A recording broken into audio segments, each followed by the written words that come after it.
Well, hey there, my friends. How's it going? I hope you can hear me. Let me know in the live chat if you can hear me. Put on this little microphone here.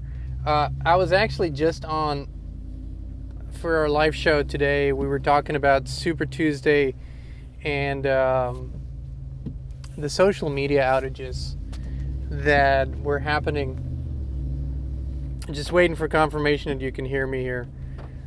At any rate, so there were these social media outages, and it's Super Tuesday, and I talked about Trump and the fact that he is going to win the nomination in a landslide, and that he, in a landslide, won the 2020 election.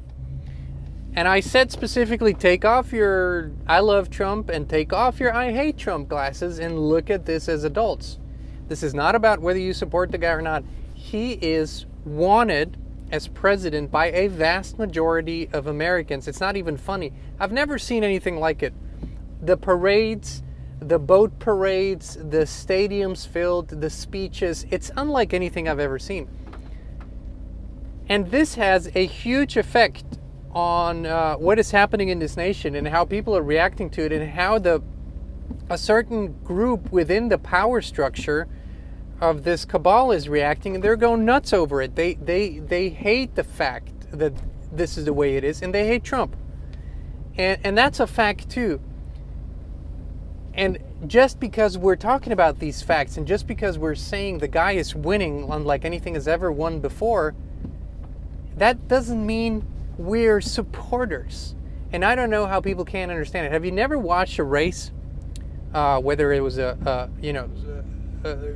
NASCAR or whatever, any sports event, and somebody was dominating the field, and you just pointed out, oh, well, that person is winning the race. Oh, are you a fan? Are you like a supporter? No, dude, it's not rocket science. He's lapped everybody like 3 times. He is winning the race, and there's absolutely no doubt about it. That's the same with Trump. There is nothing, there isn't a president or any person in modern history that it has his kind of support. Not even Obama the first time around, not even close. And if we can embrace the fact that this is a fact rather than a matter of opinion, then we could finally get, to the right conclusions, which 2024 doesn't even need to happen. He won in 2020. All that has to happen is that to be finally confirmed almost 4 years later, that the guy won the election in a landslide. If you have lived in 2020 in America, then you know this. It's unlike anything we've ever seen. And I don't get that. I don't get this cognitive dissonance, and I don't get that people can't differentiate between supporting something or someone and acknowledging the facts that are here. So once again, just so we're clear, there's currently not a person in the field that can beat Donald Trump in a general presidential election. Not even close. Not Bobby Kennedy, for sure not Biden. And I don't think when they pull out Big Mike Obama, Michelle Obama, or when they pull out Gavin Newsom, I don't think anyone can do it. Or whatever else. There is because the support for Trump in this nation is not, oh, he's the lesser of two evils in the eyes of the people. The support for Trump is sheer love for the guy. There's so many people that are diehards that are just, that's it. He was the best president we ever had. It was the best economy we ever had. It was the best time of my life, whatever they think or how they perceive it, but that's how people view it. So put on your big boy pants and big girl pants and let's just acknowledge that is a fact, not a matter of opinion. And this whole hypnosis around the guy it's so weird how that has worked. How it's so polarizing. Of course he's a polarizing figure, don't get me wrong, but people have been hypnotized into either loving or hating him. And both is not good, because both is not objective. Both prevents you from objectively looking at the facts that present themselves to you.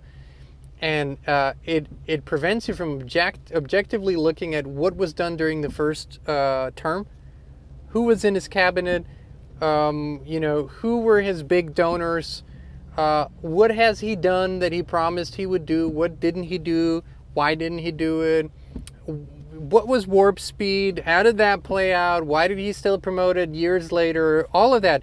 If you have a love relationship with the guy, then you won't be able to look at his actions objectively. If you have a hate relationship with the guy, you won't be able to look at his actions objectively. If you're a researcher and a truth seeker, well, boom, then you can look at the facts.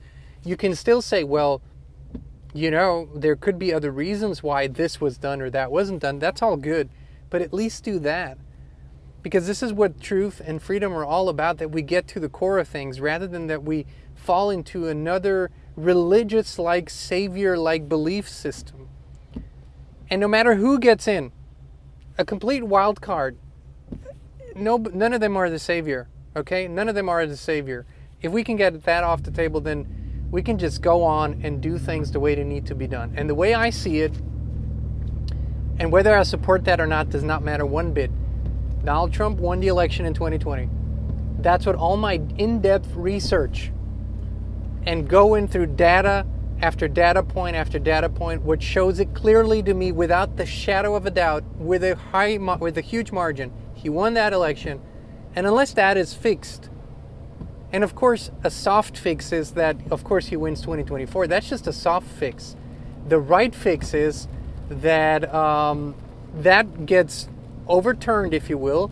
He gets confirmed for that term, and that would be the right fix, and then we can take things from there. If that's the best thing for the country, if that's the best thing, that shouldn't really matter at this point, because it's already happened. And if that's not your preference, right? If Trump's not your preference, and because he's not your preference, you don't want the truth about 2020 to come out, then I don't want to be on the same team with you, because then you're going to take your own preference over facts, and you're going to take your own preference over what really happened, and that I don't support. I don't support that. So this is where we stand. I'm for the truth. And sometimes the truth isn't so pretty, and it's not what I want it to be, but that is the truth. Okay, so that's that, and we just have to be adults about it. It's such a childish thing, how people are discussing this, and how it's all about emotional knee-jerk reactions. Emotional knee-jerk reactions. When have they ever been good? When has that ever helped anybody? Never. Alrighty, this was just in addition to the live stream earlier. You can go and watch it.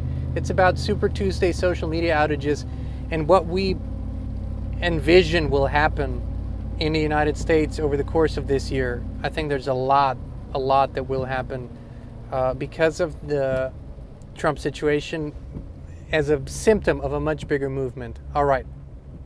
Much love. Talk to you soon.